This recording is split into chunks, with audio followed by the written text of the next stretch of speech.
السلام علیکم ملګرو دې سایډ مې ته د تصویر کاری یونی جنرال پرویز مشرف د دوبۍ په هسپتال کې کوم دی وفات شوی دی د دغه ټایم نه ډیر ټایم نش کوم دی دغه د زیر علاج او علاج کو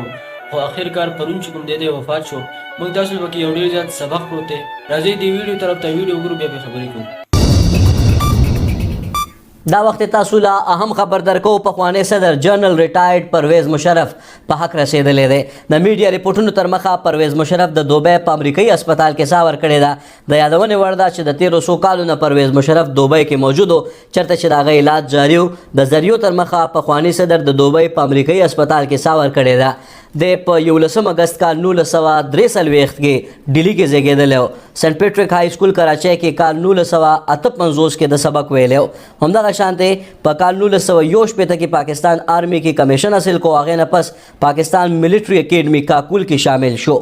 دا وخت تاسو لا اهم خبر درکو پخوانی صدر جنرال ریټایرډ پرویز مشرف په حق رسیدلی دی د میډیا ریپورټونو تر مخه پرویز مشرف د دوبۍ په امریکایي هسپتال کې ساور کړی ده د یادونې وړ ده چې د 1300 کالو نه پرویز مشرف دوبۍ کې موجود و چرته چې د هغه علاج جاري و د ذریعو تر مخه پخوانی صدر د دوبۍ په امریکایي هسپتال کې ساور ملګرو ویډیو خو تاسو وکتل یونی پرویز جنرال مشرف چې کوم دی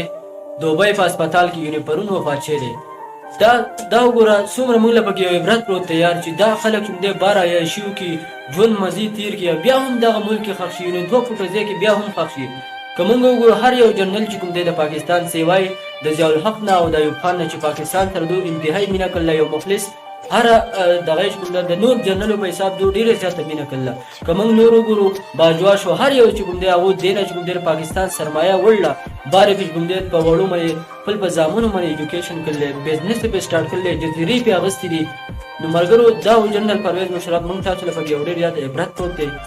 الله دې ایز ا مسلم موږ ورته دا دعا کوو چې الله دې مغفرت نصیب کړي الله دې ولا جنت ورکړي خو ما چې څومره ویډیوز کتلي هر چا ورته په دعا کړله خیري ورته کړلي ځکه چې ویده وی لال مسجد تباه کړلی بس الله ته پته ده